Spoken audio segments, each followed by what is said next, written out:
Today, we will be looking at a 2002 drama thriller called Unfaithful. We are introduced to Edward and Connie Sumner, a married couple living in a fancy neighborhood in New York with their 8-year-old son, Charlie. Their marriage is loving but boring and complacent. While shopping in the city, the wind knocks Connie into a stranger, Paul Martel, and they both fall over. Seeing that she has scraped her knee, Paul invites her to follow him up to his apartment to treat her injury. She decides to follow Paul upstairs. After cleaning her knee, she comes out of the bathroom to find Paul has made her tea. He puts an ice pack on her leg as she is on the phone with her son and then puts his hand on hers as she holds it in place. Connie gets off the phone and Paul takes the opportunity to introduce himself. She introduces herself by first name only and says she has to go. Paul insists she take one of his books and directs her to a specific book, pointing her to page 23, which starts with a passage about seizing the opportunities of the moment.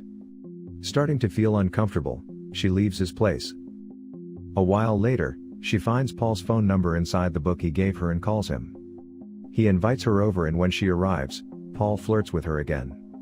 She leaves despite their mutual attraction, but returns a third time, and they share a dance. Again uncomfortable, Connie rushes out. Returning moments later to retrieve her coat, Paul literally sweeps her off her feet, carries her off to bed, and they have sex. Connie is simultaneously turned on and terrified at what she is doing. However, they both relish the thrill of their affair, and Connie uses her work as an excuse to continue visiting Paul. Some days later, Edward catches her in a lie involving a family friend, which makes him suspicious. Noticing Connie buying herself sexy new lingerie and becoming increasingly distracted, he later catches her in another lie about having a salon appointment. Edward then fires an employee for being disloyal as the employee, having seen Connie and Paul together, tells Edward he needs to look after his own family. Edward hires a private investigator and is devastated when he shows him pictures of Connie and Paul together. We can see that the affair is starting to affect Connie, but even though she feels increasingly guilty, she cannot bring herself to end it, until one day she is late to pick up Charlie from school.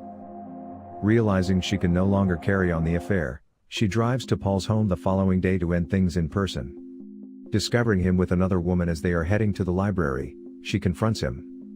They argue in the elevator and she demands to know how many women he is seeing. Paul claims the other woman is only just a friend and nothing more. A furious Connie tells Paul that she hates him, calls him a liar and mentions that their affair is over for good. She angrily pushes Paul out of her way and starts walking away. Connie storms out of Paul's apartment but he chases after her and catches up with her. He then quickly begins to seduce her and she tries fighting and pushing him off her. She eventually gives up and they have passionate sex in the hallway of his apartment. She leaves, almost bumping into Edward, who has arrived to confront Paul. Paul lets him into his apartment and they discuss Connie. Edward is stunned to find a snow globe he had given her in the past at his place, which Paul explains she had gifted to him. Edward becomes overwhelmed and snaps, fracturing Paul's skull with the snow globe, killing him instantly. While cleaning up the evidence, Edward overhears a crying Connie leave a phone message for Paul, saying that she is ending the affair and that she is tired of lying and hurting her family. Edward erases the message and puts Paul's body in the trunk of his car, later dumping it in a landfill. Finding her number on Paul's desk, police detectives arrive at Connie and Edward's home, explaining that Paul's estranged wife had reported him missing. Connie is surprised to hear he had a wife, and claims she barely knows him. The detectives return a week later to reveal that Paul's body has been discovered. Edward and the detectives notice Connie visibly react upon hearing the news. Later when taking Edward's clothes to the dry cleaner, she finds the photos of her and Paul, and looks distraught as she realizes Edward knows about her infidelity.